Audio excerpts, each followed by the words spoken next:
Hello, everyone. Welcome back to the Coach Carlisle Pursuit of Excellence podcast. My first guest, my eighth guest, and my current guest, Dr. Cathy Saenz. How are you doing? How's everything going?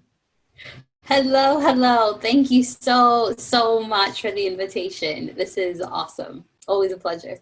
Oh, it's always my pleasure. When you have two Terps, and for those of you who don't know what a Terp is, when you have two University of Maryland graduates together, magic happens. And That's right. so I know there's a lot going on in your life since we last did our podcast. Why don't you fill us in a little bit, Doctor, on where you are now and some of the great things that you're working on? Yes. So I am an assistant professor at Jacksonville University, and I'm in year 2. So now I have a much better handle on how the department's growing and where we're moving forward. So my main focus is exercise science, exercise physiology, and nutrition. And I've been playing a lot more in the research sector with staying healthy, both in athletic populations and in clinical populations, just health and nutrition, and then ways that we can continue to learn more about how exercise plays a role in all that. So teaching, research, and then as always, getting to do fun stuff on the side. And I know that you're supporting some teams as well. Yes. So I work closely with teams. At the moment, they are a mix of professional and college level teams. And it's a really fun age group because you work a lot in athlete development. And then I'm also learning so much more about coaching development and personal development within those areas. So a lot of times I'm hired on to help with bridging that gap between nutrition and exercise. It's like two fields that don't talk enough, and they really must. But I end up learning so much more from the athletes, from all the funky questions that they ask and all the new stuff that they've got going on. So they keep me on my toes in the research sector for sure. And that helps drive the questions on the other side. Because as you know, sometimes when we're in the playing field, the research doesn't quite match up with the questions that we have on the field.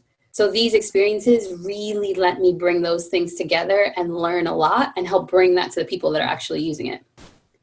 And for those of you who don't know, Dr. Saenz she's worked with the Cleveland Indians, supporting their sports nutrition for their players. She's also worked under the great Dr. Bill Kramer, who's one of the founders of the National Strength and Conditioning Association. And he was her advisor. So I want to talk a little bit about your PhD research and how he supported and assisted you. Yeah, absolutely. So he was one of my mentors. My primary advisor and mentor is Dr. Jeff Volek. Yes. And with that, but it takes a village, right? Same thing in a graduate program. So he was my primary. He's still somebody that I turn to so much and respect so much and is the foundation of my career. And then there's amazing professionals such as Dr. Kramer, Dr. Carl Marish, Dr. Elaine Lee. Like there are so many unbelievable professionals and academics and then coaches too. One of the big things, so I did my master's and most of my PhD at the University of Connecticut. And I was really focusing there on, I have an exercise science background. I have a kines background. So it's a little bit different than those in the sports nutrition world because I very much looked at performance from the exercise realm and the strength and conditioning side of things.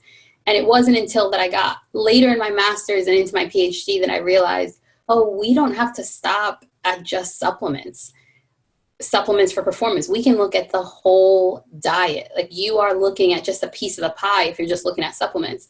And so Dr. Volek was really the one who brought me out to a bigger view to look at how diet affected performance, health, recovery, and all of these different factors that we put into an athlete or anybody who's just active. And from there, I got to learn a lot more about the lab side and the research side and really understand and research and study mechanisms. So physiology and the genetic portions and then the epigenetic portions will sit in the middle. They're the part of our genome that we can affect with exercise and nutrition. And so really start to bridge those things and bridge those gaps. When I graduated from there, I had so much knowledge, but I don't think actually, I know that I didn't know how much knowledge I had. I had so much knowledge, but you're in an environment where you're constantly learning and absorbing information. So after I graduated, I had the opportunity to finish my dietetic portions. And I did that through Iowa State University, and I got to do the registered dietitian track, which was completely different. This was very hands-on, very applied, very clinical. And I realized if I want to put my money where my mouth is and actually help people in the field and on the pitch, then I got to work with teams. And I had the amazing opportunity, much through your help and people like James Harris, that were able to entrust with me a nutrition program with the Cleveland Indians. So that was my postdoc. And that was my first time getting to translate to that level the things that you see in a textbook or the things you see in research to actual application.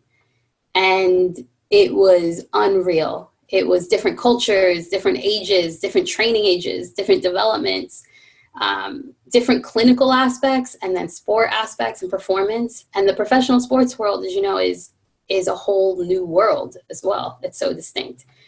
So between those two areas, it was really heavy science and then really heavy applied throughout my my curriculum, that when I got to this position now, I've been really able to mold the two and then still work in both areas, which is not as common. So I'm really, really lucky there.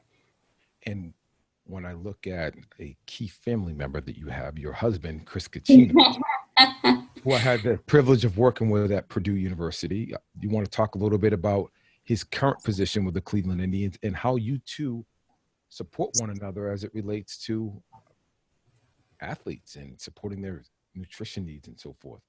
Yes. I'd like to preface this with him saying that I'm his toughest athlete to work with, but I think that's fair. Yeah, I've seen it. No, he's unbelievable. So Chris Caccino is currently the minor league strength and conditioning coordinator for the Cleveland Indians. So what that position... Overseeing the whole farm system, right?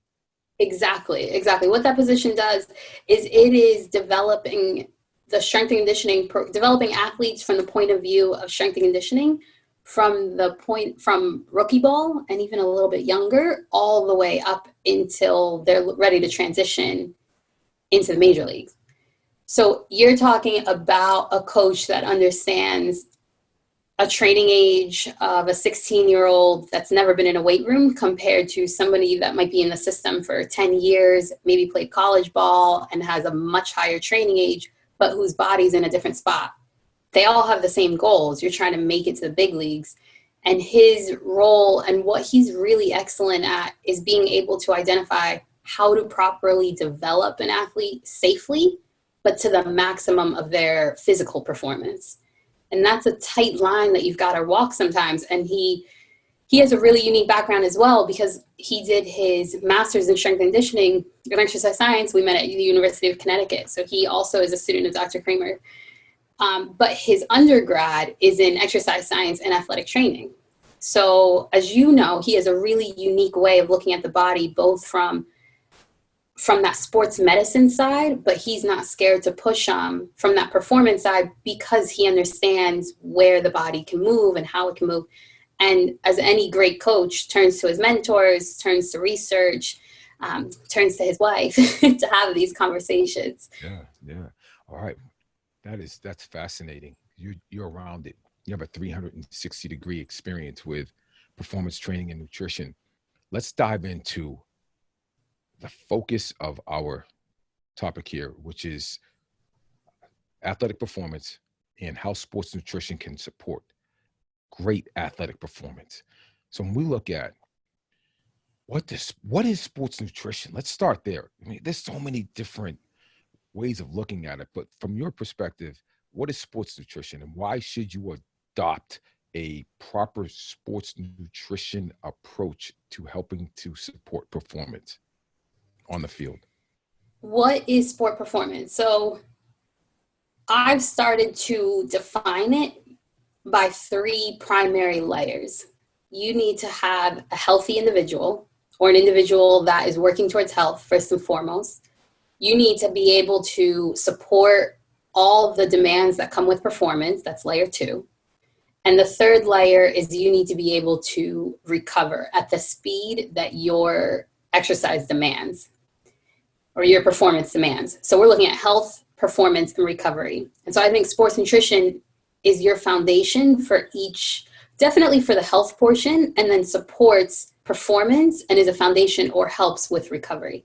So it's hard because I get asked constantly, especially because of my background, which one do you think is more important? Do you think the S&C side is more important, or do you think nutrition is more important?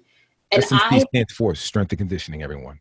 Yes, yeah, correct. So basically, do I think the physical portion is more important, or do I think the plate is more important? I don't see how you can separate them, because you have to move on the field and you've got to eat on and off the field. So they have to work together. So sports nutrition is both your foundation and helps support anything within the performance realm. And I break those up between health, performance, and recovery. Excellent. So when you look at the pillars of sports nutrition are the three you just talked about, and yet most athletes don't get it. Most people who train and go to the gym, they just don't get it. There's a disconnect there. Why do you think that is? What gets in most people's way? Culture and education. Culture in the sense of we are starting to value nutrition more, but there isn't an appreciation for how extensive nutrition affects performance. So when I go to do a team talk, the very first thing I do is I ask them, like, we don't even talk about nutrition. You can't talk about it at first. I just want to know, and I ask them, what are your demands on the pitch? Like, what is tough on the field for you? And typically the things that start to come up are energy levels, focus, mental acuity. What else starts to come up? Power, strength, endurance to last however long the match is needed. Other things that start to come up is focus, concentration, decision-making, reaction time, speed, velocity. I mean, the list goes on and on and on and on. And so what we do is I whiteboard all of that out. We put that up on a board, or I type it out so that they can see it on the screen. Anything for them to see. And then I ask them a separate question, like, what do you think nutrition affects? And typically the response will be, it affects my muscles, it affects my energy around my play. And then it's kind of a pause. There isn't an understanding that actually everything you just listed on the other side, nutrition is directly or indirectly going to affect. And so your ability to match that, in order for me to stay focused on this game, my nutrition's got to be tight. In order for me to sleep tonight, my nutrition's got to be tight. In order for me to have power and to be explosive at the moments I need to, all of the other variables and my nutrition is going to affect it. So I think just getting that message out is such a major milestone. And you also have to put the onus on the athlete. Like, you have to build a rapport with them where they trust enough that this does matter. So when you look at what does nutrition affect, and you whiteboard it out, and you see that there's some gaps between what the perception is and what the reality is, how do you demonstrate to them the importance of that their nutrition, that their energy demands are supported by nutrition, that their focus is supported by nutrition? How do you go about instilling that message and drawing and bridging and linking the two factors together so that it sticks? Mm-hmm. No, that's a good question. I think that's $1 million question. How do you get the buy-in? First, it has to come from the whole performance team. So if you're working with multiple players, like, everybody's got to be on the same page that all of these branches of performance, nutrition included, matter. Not that they help support. No. They are one of the front runners like everything else. And they're not the only front runner, because performance is so multidimensional. But let's say it's just the athlete themselves, like an athlete's listening to this podcast, then you have to... And their parent. And their parents, absolutely. So then it needs to be built into the house too, that not in an obsessive way, but in a realization and educational way that, hey, what you eat is going to affect you at all times. And examples, education being key. So number one would be everybody's on the same page or starts saying that similar message. And number two would be education. So for example, your brain is only about 2 to 3% of your total body weight. But for your caloric needs, so how much energy you need each day, it is about 25 to 30% of your food intake. And your brain doesn't store energy. So you have to consume food, or you have to have some sort of internal metabolic system that is going to supply energy to the brain. Therefore, you are literally eating brain fuel when you go eat a meal. So understanding just that is a huge, huge eye opener when you start thinking, if you ate, I had some athletes that were notorious for just eating candy right before a game because stomach wasn't feeling great. You just need a sugar rush. You just want something. And I was thinking, you just put in such poor fuel into your highest, fanciest car. You can't expect that fuel to give you the performance that you're looking for. Because aside from your muscles and all the work that you're about to do, also your brain's not going to feel good. So even just a simple message, but powerful message like that. So we start top to bottom. Your brain needs it. The body needs it. Muscles need it. You got to sleep with it. So wherever the athlete is, we meet them there on education. And then we also need the whole staff and the whole family repeating that same message.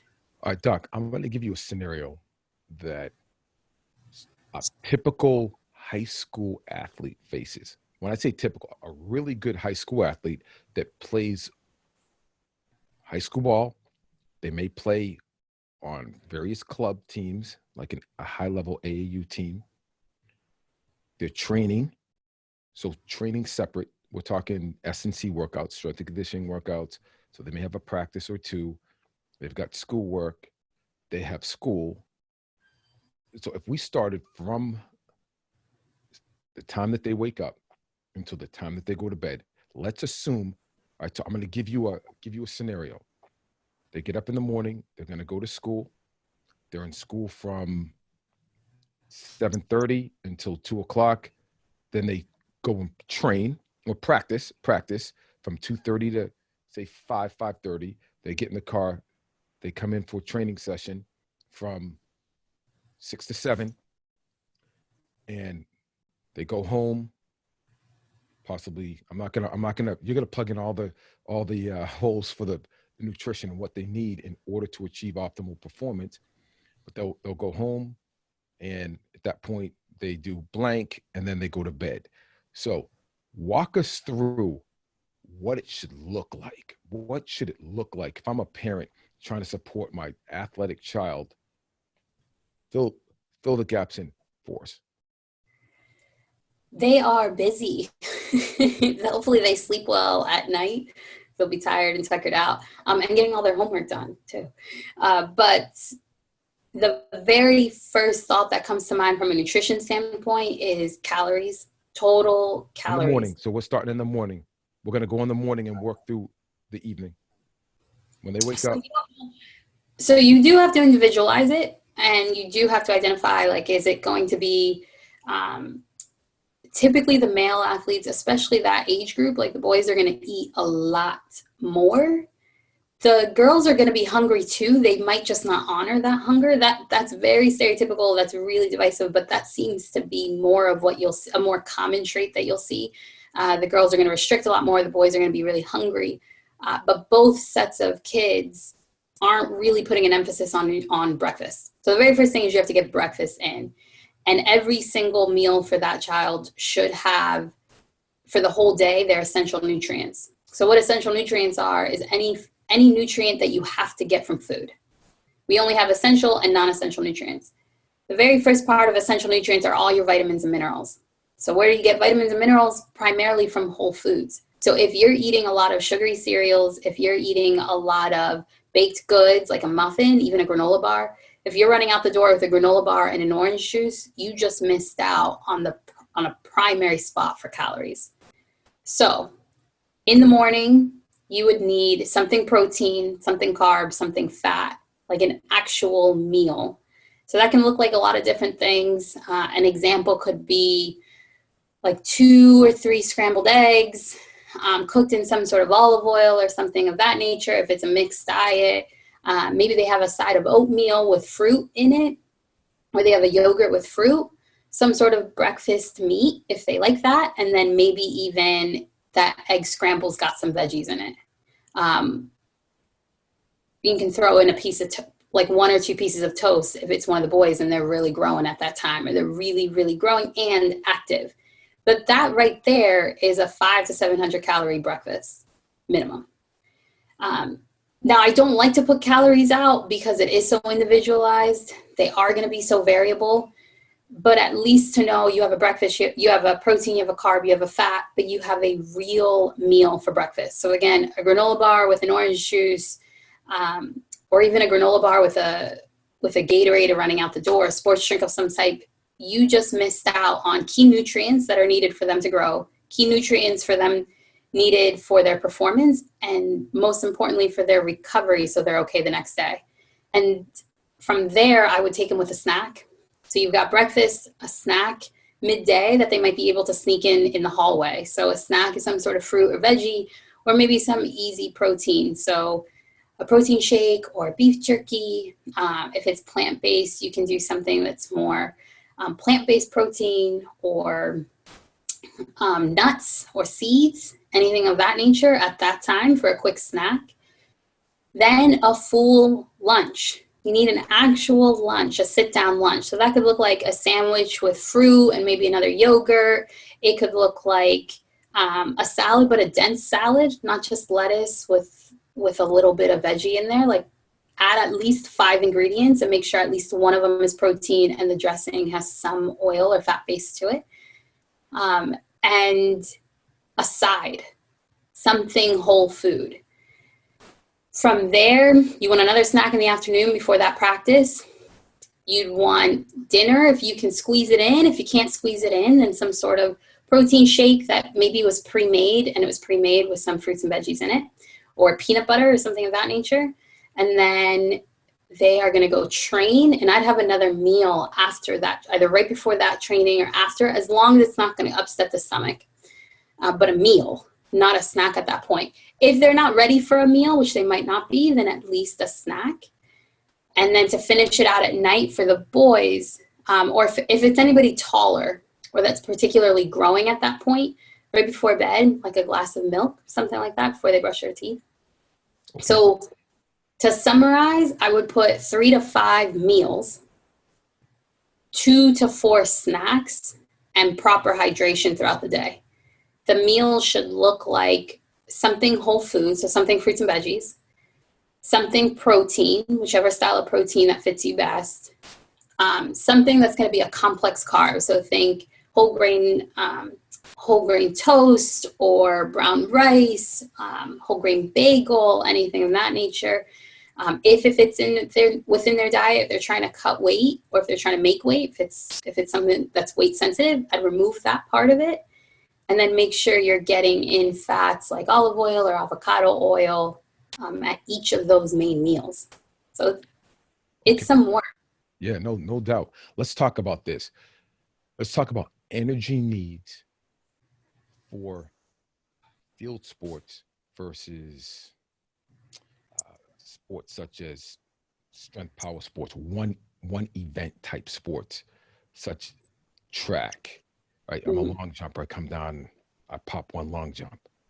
But let's talk about the continuous sports versus the intermittent sports. Absolutely. So is it for a younger athlete, you still want that basis of nutrition. If it's an athlete that you're developing later on, so maybe college athlete or above, across the board, for anything that's a one event sport, you're looking at muscle mass. You want to preserve muscle mass above all. Of course, your health needs and all that jazz, but beyond that, we're looking at protein. So if you're a mixed diet athlete, so when I say a mixed diet athlete, what I mean is maybe you're not really sure what type of diet you eat. If you're not really sure what type of diet you eat, most often you're eating a moderate carb, moderate protein, moderate fat diet. That is the norm, or that's the typical case. Even in research, when they when they're looking at surveys, like what do athletes typically eat across the board, many of them are just eating that moderate mixed diet. That's okay. So if we're getting ready for performance, if you're in competition season, for somebody that's a one event athlete or a primary event athlete, then we're looking at making sure that protein level is enough to support the explosiveness that you need at that time.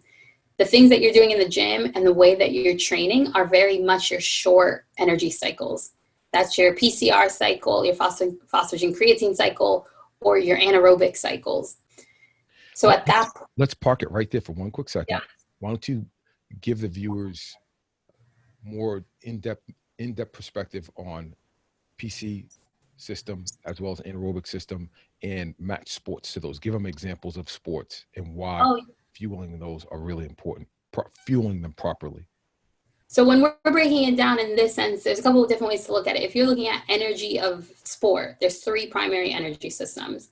One that's pretty much your initial movement, your explosive movement. So that's your PCR system. That would be something like your throwers would be PCR. You need explosiveness. You need, it's going to be very, very short. It's under 10 seconds. Then you get to your anaerobic section. That means that the energy is coming straight from a carbohydrate source or primarily from a carb source. So you don't need a lot of oxygen. That's why it's the anaerobic system. Those are going to be things like, good. Yeah, those are going to be things like your sprinters, hurdles. I think pole vaulting falls under PCR, right? That would be more PCR. So sprinting, hurdles, and even there are situations where on team-based sports that are more intermittent may fall under or definitely train within that energy system. So hockey, soccer, in some cases, gymnastics, if it's floor, some dance and ice skating, like some field of hockey, that. Field hockey, lacrosse. Right. Football, like most team-based sports, tennis, same thing. You are either commonly in or at least at some point in that anaerobic system. Think of that as like when you're ready to give it all. When you're ready to give it all and you're going to go under 2 minutes, that's that system. At about 90 seconds to 2 minutes, the aerobic system kicks in. So that's when you need a lot more oxygen. The energy source there is primarily your fat stores in the body. So you're not relying as heavily on carbohydrate sources. So if we're looking at it from a VO2 max standpoint, it's typically at about 65% or less of VO2 max. Or if you're thinking about it and from an exercise standpoint, like you're working hard, but you're not tapped out. You can probably still talk, or you can at least keep that pace up for an extended period of time. Anything longer than a couple minutes, you're automatically in the aerobic system, primarily in the aerobic system. So when we're fueling, then what we're trying to do is bring the energy that the muscle needs at that time for those specific energy systems. So it'll fall in those categories. Excellent answer. Thank you for that. Let's shift gears and let's talk about body composition.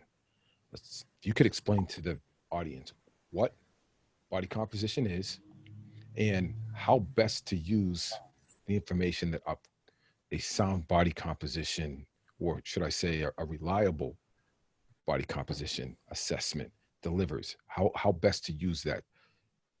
Let's talk about that a little bit. So body composition, I'm so happy that that the world is looking at body composition. So we've got 2 ways to look at things. You can either look at the type of tissue that you have, or you can look at just all the tissue you have. All the tissue you have is total mass. That's the weight. That's weight. That's the number you see when you step on a scale. The problem with that number is it doesn't take into consideration the type of tissue that you have. So, for example, there may be 2 individuals, both are 170 pounds, but one has, let's say, 10% body fat, and the other one may have 35% body fat. Those are completely different individuals, but if we're just looking at body weight, you're not able to tease out those differences.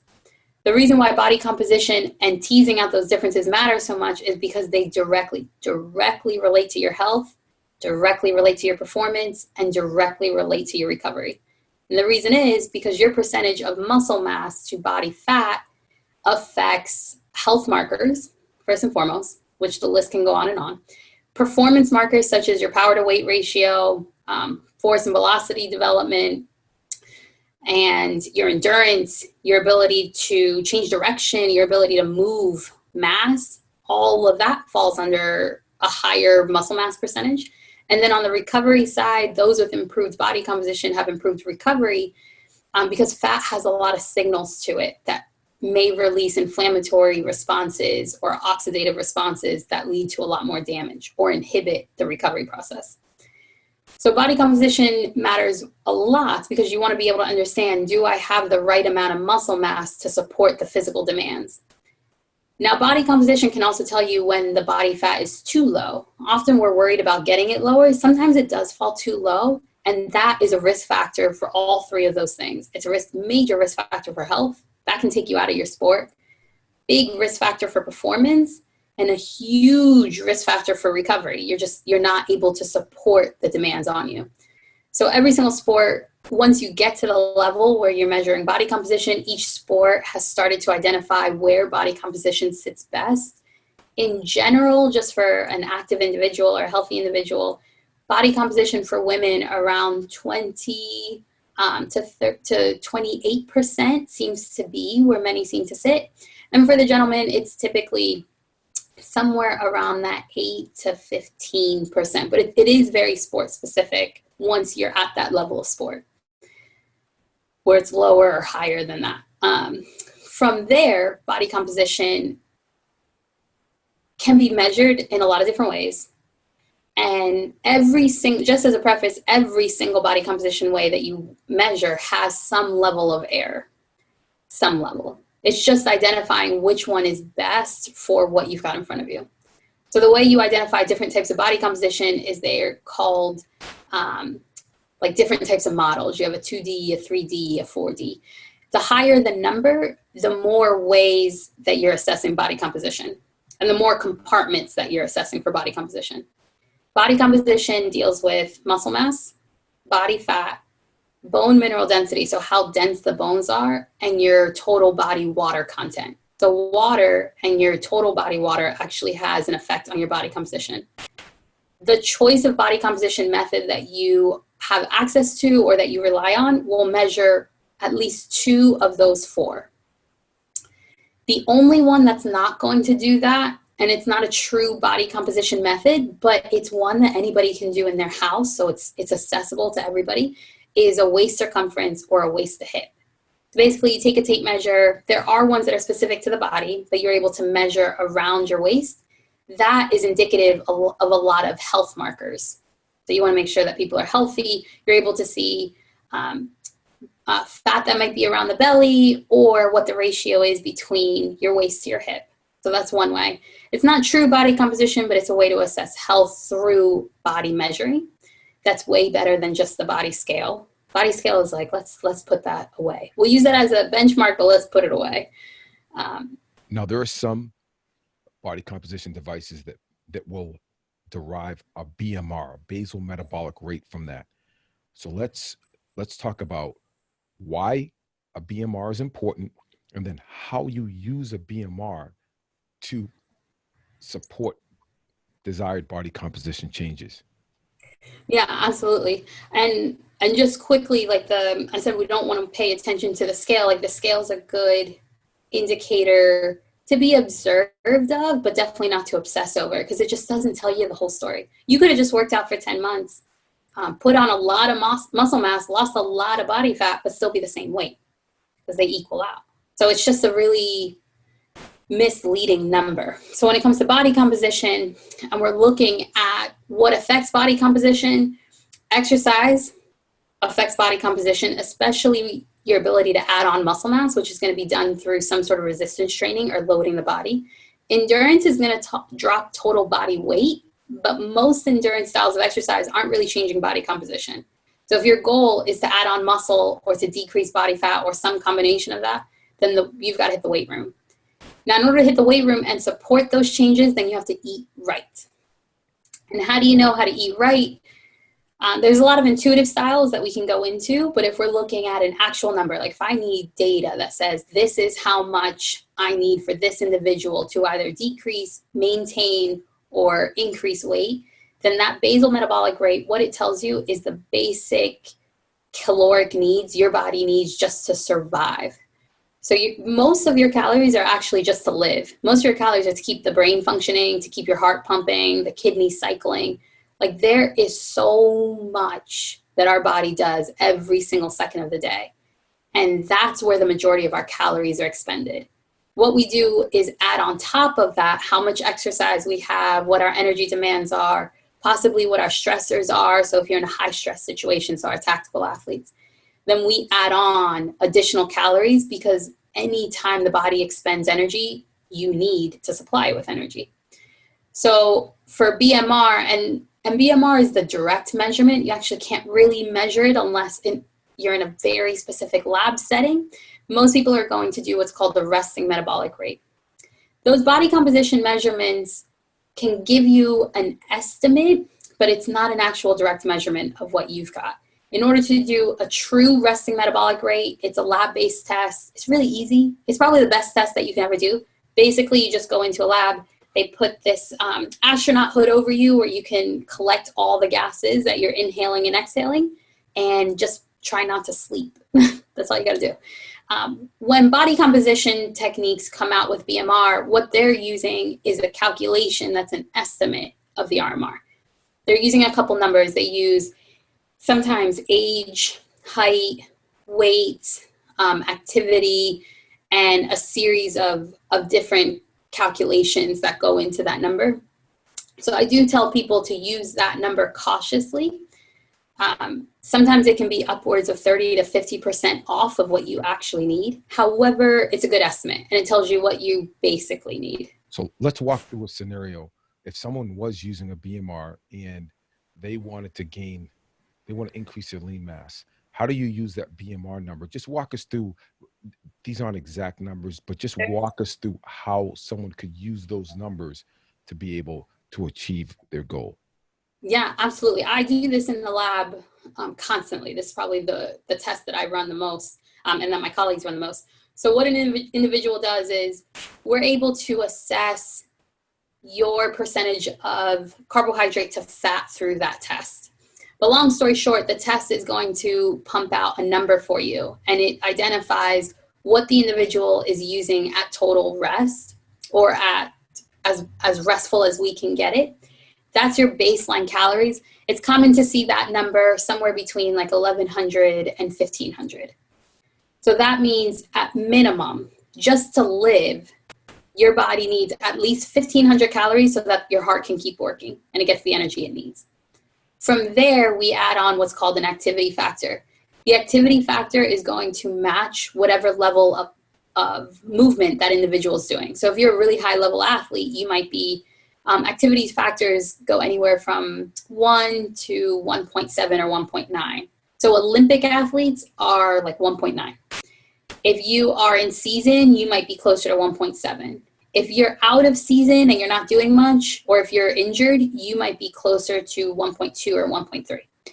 So what you do is you take your baseline calories, multiply it by the activity factor. We'll include a couple of other, so for an individual that's trying to maintain weight, 1,500 calories multiplied by the activity factor, I typically will get something like 2,500 calories to 3,000 calories. That means in order for them to sustain the energy and the lifestyle that they have right now, they need 3,000 calories a day of an estimate to keep that going.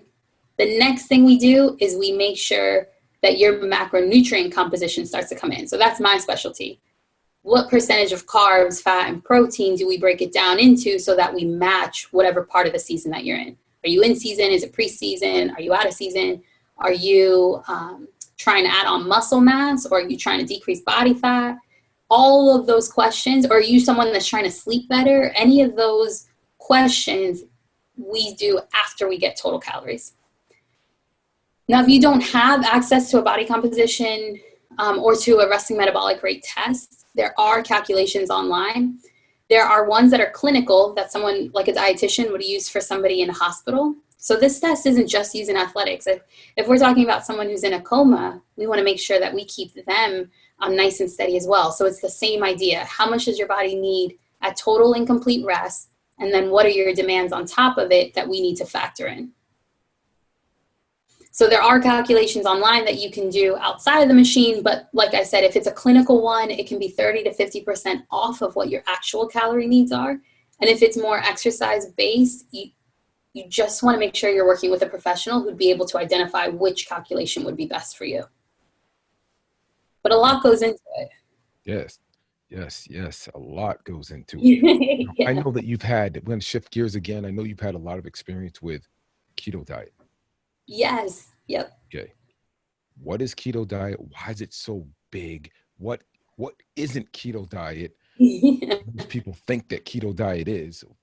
You could address that. That would be really helpful for the audience. Absolutely. And just so my mentor, Dr. Jeff Volek, is one of the leading researchers in ketogenic diets. My PhD was focused on understanding the metabolism of ketogenic diets. So we also had to learn the history of it, of diet manipulation and diet shifts. I realized that there is a lot more awareness of what ketogenic diets are currently, but this has been used therapeutically for centuries. We can date this back all the way to the ancient Greeks, who are actually using it in some form, maybe not quite down to nutritional ketosis, but for Olympic athletes. So it's been around for a long time, mostly in the clinical sector, primarily in neurological diseases. It's starting to become a lot more present in athletic sectors. And the reason why is because I use this example constantly, like we periodize training around athletics. We periodize, even skill coaches periodize how to develop an athlete. Can you describe periodization? Yeah, basically we're matching the demands we're matching the exercises around whatever the current demands and goals are. So do you want to speak a little bit to how, you'd be the one to go to, right? Like what would periodization look like throughout a season? Periodization really is structured planning.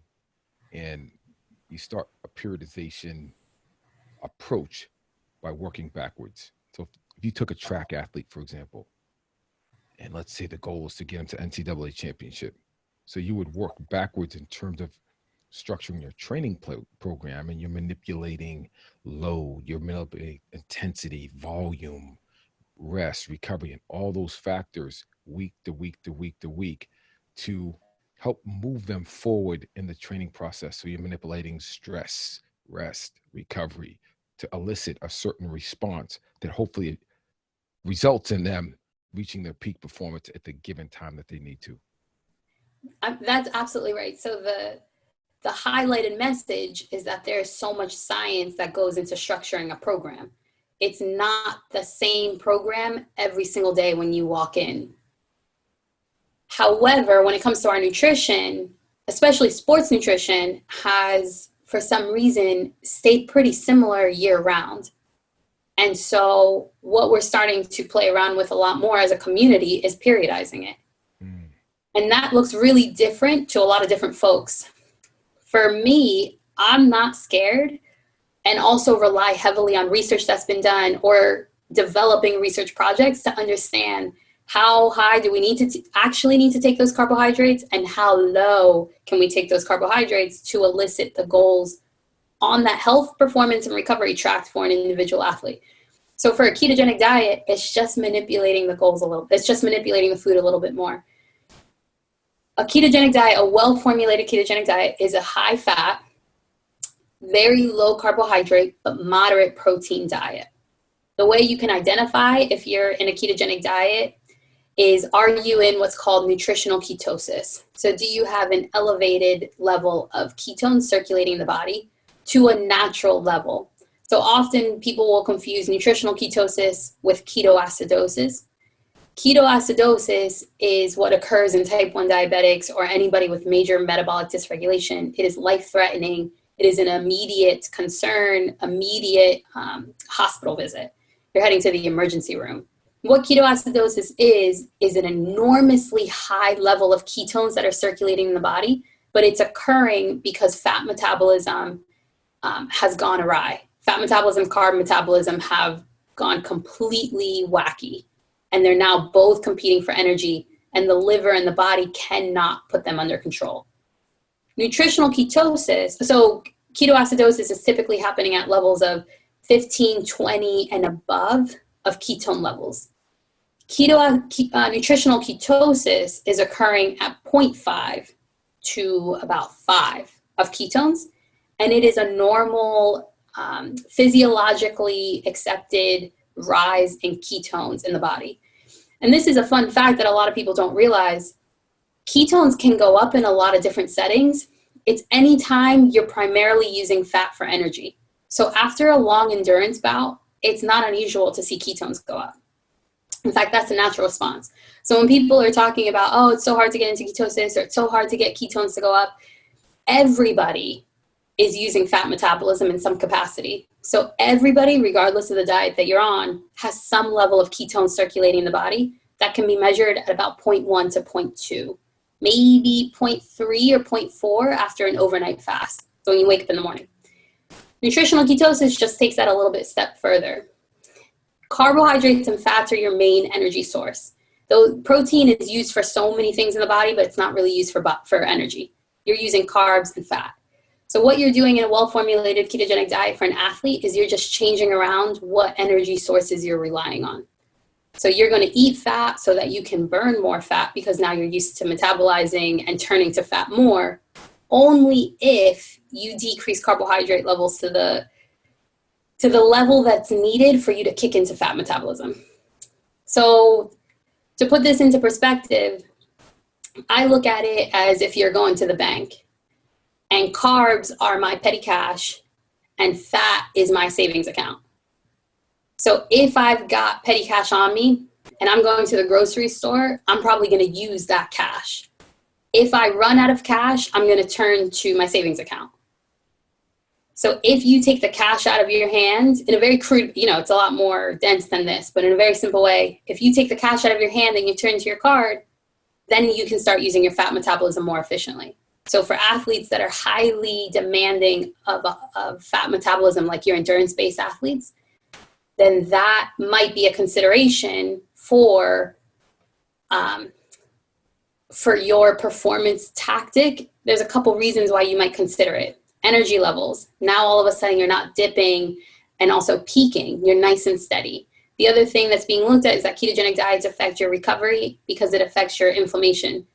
So for anybody that has trouble recovering, I've found when athletes come and talk to me about it, many of them say, hey, I actually didn't care much about the energy side of things. I was having so much trouble recovering. This is the only thing that's kind of settled me down. The other reason people might look at it is for health reasons. If you have a lot of metabolic dysregulation or metabolic disorders or neurological disorders and family history, you might turn to this to help your health out. And then it turns out it can be adapted for performance. When it comes to performance, though, as somebody who considers yourself so curious about ketogenic diets, that's one of my primary areas of research. I love learning about diet manipulation. Even I will tell an athlete, do not consider switching your diet mid-season unless you're working with a professional and you're looking at it more from a health standpoint. But if go ahead. Oh, okay. No, I'm sorry. I got a thing I want to present to you. Yeah. Okay. The gentleman who set out to complete 7 marathons in 77 hours on 7 different continents. If that individual came to you, like this is as endurance as you can get. If that athlete came to you and said, how do I fuel for this? What would be a straightforward approach that you would advise? Without getting into the weeds, unfortunately, when it comes to ketogenic diets, it is so abnormal to our norm that and the person's a vegan. I'm sorry. Oh yeah.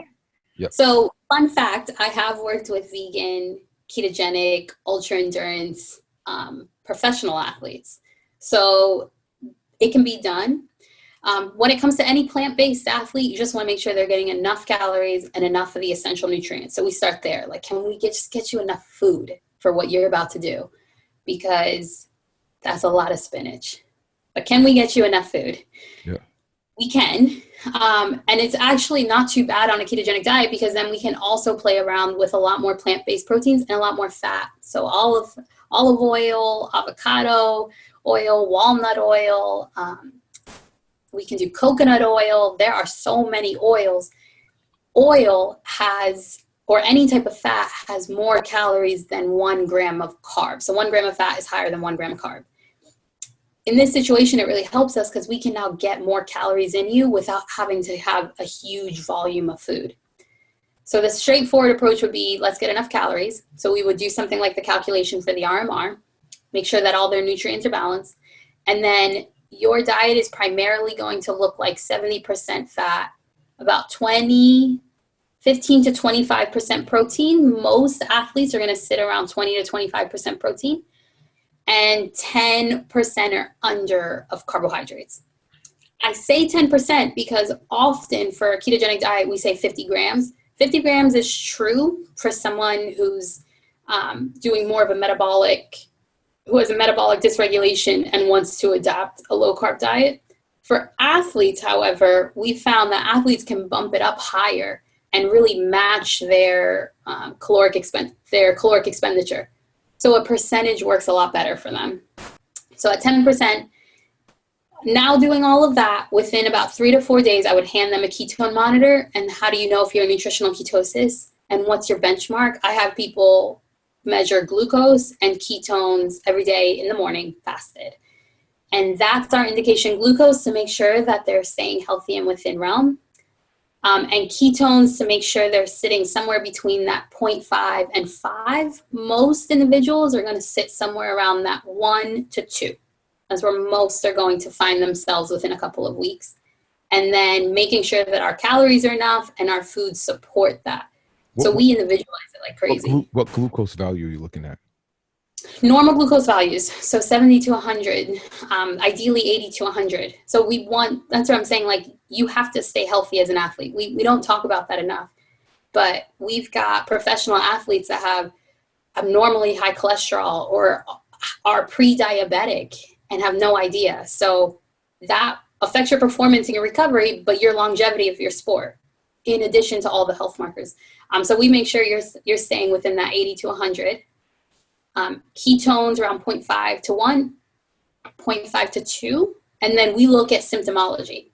So why I mentioned symptomology is because often you're changing around your diet like crazy. So electrolyte balance is about to go off, hydration balance is about to go off, and even bathroom schedules are about to get funky. Most of that is related to electrolytes. So we have to be very, very conscious and aware of sodium balance and hydration levels in somebody that's going to adopt a low carb approach. So we go off of ketones, glucose, and symptoms. And it's pretty tightly controlled. There's a lot of other nuances that come into play, but those are the primary. So if someone has a low sodium measure, how do you correct it? How do you get them back on that path?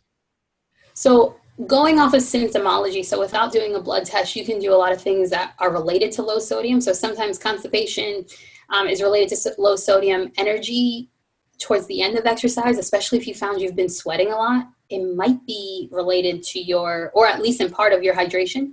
Headaches, inability to focus, lightheadedness, trouble sleeping, cramping. All of those are things. Oh, the other one is your heart rate goes up. So if you're an athlete that's trying to adopt low carb and you're noticing that your heart rate's going up if you track heart rate and pace, that means we got to get more sodium in you. Now, you don't want too much where you feel uncomfortable or you're swollen. So typically it's about you're losing so much sodium when you decrease carbohydrates. So a typical diet has about 2 to 3 grams of sodium. So we'll input about 1 to 2 grams of sodium on top of that to put you somewhere between 4 to 5 grams of sodium. That sounds like it's a lot. It's not unusual for athletes to be higher sodium because of sweat rate. So you have to replace the sodium that you sweat. you have to replace the sodium that you lose the same way in a low carb diet. You lose a lot of sodium because those first couple days that you're switching to a low carb diet, the body breaks down its internal sources of carbohydrate, and part of that molecule is water. So if you've ever been lower carb, you notice that the first about 3 days, you're going to the bathroom a ton, and you might be urinating. It might be super clear. That means you're losing a lot of that water, and sodium will follow the salt. That's what my professor, Dr. Armstrong, would say constantly. Sodium follows the salt. So you're losing so much water, you got to replenish it, but you also have to be very aware of your electrolyte balance, especially as an athlete. So we keep that in check. We do calories, we break down the macronutrients, and we check your electrolytes on the front end. And then we do tracking to personalize it with glucose, ketones, and symptomology. Wow. Going back to this scenario here, a gentleman by the name of Kyle Voigt, who is a very successful entrepreneur out in the Bay. He's the person that went out, did 7 marathons on 7 different continents, did not make it 77 hours, did it in 81 hours. Still impressive. From what I understand, part of his motivation was to show that a person who's on a vegan diet can achieve this unbelievable endurance challenge. Thoughts on that? Yeah, I welcome any type of diet as long as the individual is aware of how much research might be surrounding it. They're aware, they have the ability to track their health to make sure that's not getting sacrificed. And you're getting honestly, I keep repeating calories, but that's because when we were in grad school, you're so focused on the nitty gritty that you lose the big picture. So it was really, I can't even tell you how unbelievably detailed our diet construction would be and our programming would be and our understanding of it. However, when I'm working with clients or getting to educate or learning myself, the more and more I realize it, just understanding how many calories you need is a basis. And that is so skewed. Often people think they need way less or way more. So if you have enough calories and enough essential nutrients and you're tracking health markers, then there's a lot of things you can do with your nutrition. We don't have to sit with that non-periodized nutrition. We can really play with it. That's the fun part. So on a plant-based diet, people crush it, but they are on top of it. They don't just start it on a Wednesday. Right. Same with a low-carb diet. You are educated and have people helping you along the way. Well, Doc, I'll tell you what, as always, superb content, information. Your passion always comes through for helping people, using nutrition as a vehicle to help people, nutrition and exercise. I see the growth. You're probably out there just killing it as a professor and as a professional, which is, that's what you want at the end of the day. So I want to thank you. How can we find out more about Dr. Cathy Saenz? Yes. So I have my bio's up at Jacksonville University. Okay. And then I consult on the side in a company with my husband. So we do it together called Embodied HP. So embodiedhp@gmail.com. Well, come say hi. Yeah. Check her out. Well, thank you so much for today. And we greatly appreciate it. Have a great day.